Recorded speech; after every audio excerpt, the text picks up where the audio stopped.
The Battle of Manzikert in 1071 was one of the most significant turning points in medieval history. The Eastern Christian Roman Empire was facing nomadic conquerors, as it had done so many times in the past, but this invasion was different.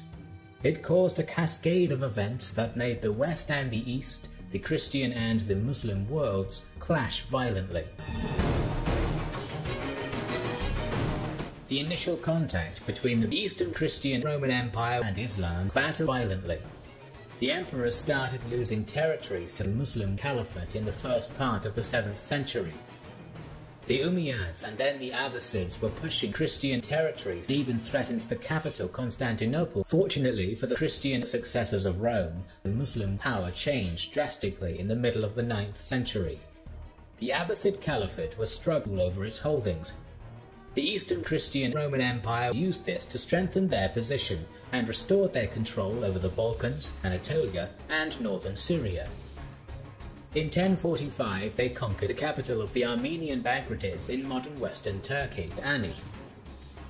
Controlling Ani was strategically crucial. On the other hand, losing the traditional buffer zone between the Muslim world and the Christian Roman Empire created new Muslim problems, the Seljuk Turks. The Seljuks were a tribe from Central Asia that adopted Sunni Islam at the beginning of the 11th century. Through violent wars, they became the masters of this region. They took control of modern-day Iraq and Iran. The Seljuk Muslim Sultanate came into contact with Muslim Fatimid Caliphate and the Christian Byzantine Empire. Transcaucasia was vassalized, and that opened a new lane into the Christian Byzantine Empire. In 1054, the Muslim Seljuks attacked the Christian Byzantines by raiding Trebizond. The ambitious Muslim Seljuk Sultan, Alp Arslan, captured Ani. The Eastern Christian Roman Empire's defensives relied on a chain of fortresses stretching from the Caucasus to Syria. The fall of Ani opened up Christian territory from Kars to Edessa. In 1067, Antiochia, Melitine, and Caesarea were razed by Seljuks. The gates to Christian Anatolia were now wide open. Christian Emperor Constantine of the Doukas dynasty passed away in 1067.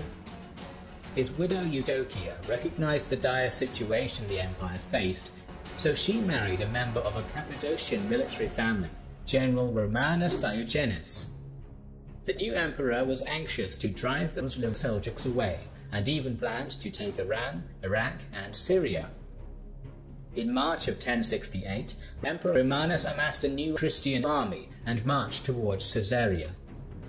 He received news that near Caesarea had been razed by the Muslim Seljuk Turks, and was able to intercept part of their army near Tefrike, where he gained a complete victory. The new Muslim raiding army attacked Melitine and then Iconium, deep in Christian territory. Emperor Romanus had to end the Muslim Seljuk problem and started gathering a large Christian force. At the same time, Alp Arslan was fighting against the Fatimids across the Levant. The Muslim Seljuk Sultan could fight on two fronts, so he sent an emissary to the Christians. The Seljuks promised to stop their raiding. The Muslim Seljuk raids continued. Emperor Romanus kept recruiting Christian troops and adding new mercenaries to his force. He gathered more than 100,000. 20,000 troops stayed in Constantinople and Thrace. The Eastern Christian Roman Empire was Christian multinational. It included Christian Normans, Cumans, Bulgars, Syrians, Armenians, and Slavs. In February of 1071, Romanus sent an emissary to Alp Arslan to renew the treaty, and as the latter was besieging Fatimid-controlled Aleppo, he agreed. He embarked on the campaign against the Muslim Seljuks in March. The Christian emperor planned to take control of Muslim Seljuk fortresses near Van to stop future Muslim Seljuk raids. In July, Emperor Romanus reached Theodosiopolis. The Sultan learned that a significant Christian force was on the move towards strategic Manzikert and Alat. He abandoned the siege of Aleppo and moved into modern-day Iran. This movement allowed Alp Arslan to travel via a route unknown to Christian force. The emperor divided his army and sent 30,000 to defend the passage to the west of Lake Van, as that was the direction from which he expected the Muslims to counterattack. Alp Arslan used his army's mobility to move around the eastern banks of Van. The mountains to the north of the lake cover this maneuver, and he attacked the secondary Christian Byzantine force from the north. Christian expected the attack from the south, and their positions were not suited to defend against an attack from another direction. The Christian Byzantine force near Alat retreat to central Anatolia. Romanus took Malazgirt on the 23rd of August and began moving towards Alat. Alp Arslan was informed about the fall of Malazgirt.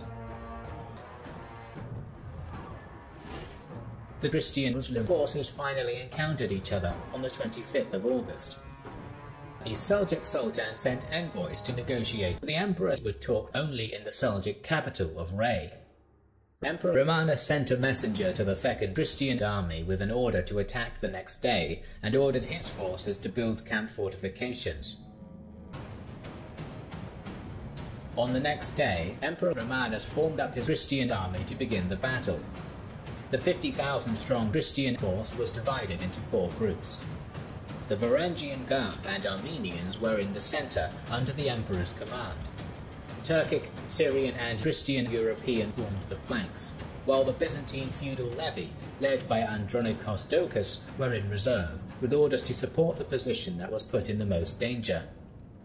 The Seljuk army had around 30,000 Muslim troops, its extreme flanks protruding forward, while its center, commanded by Alp Arslan, stayed back.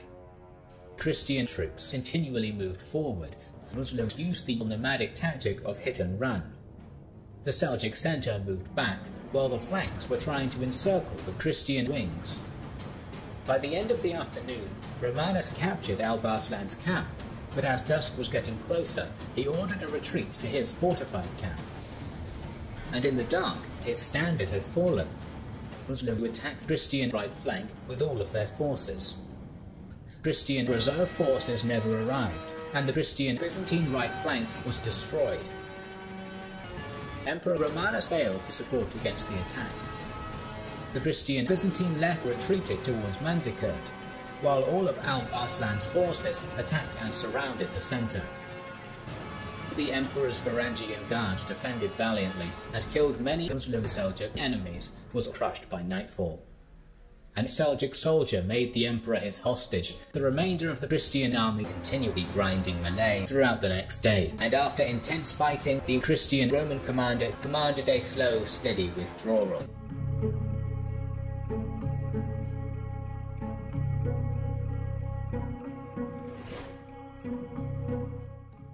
Antioch, Edessa, Hierapolis, and Manzikert were surrendered to the Seljuks, and the emperor paid reparations. A few days after the battle, Alp Arslan released Emperor Romanus. However, the Doukas family had already installed a new emperor, and in a short civil war in 1072, Emperor Romanus was defeated and blinded, and soon after died from his wounds. Alp Arslan passed away shortly after. The Seljuk conquests sparked the Crusades from Western Europe.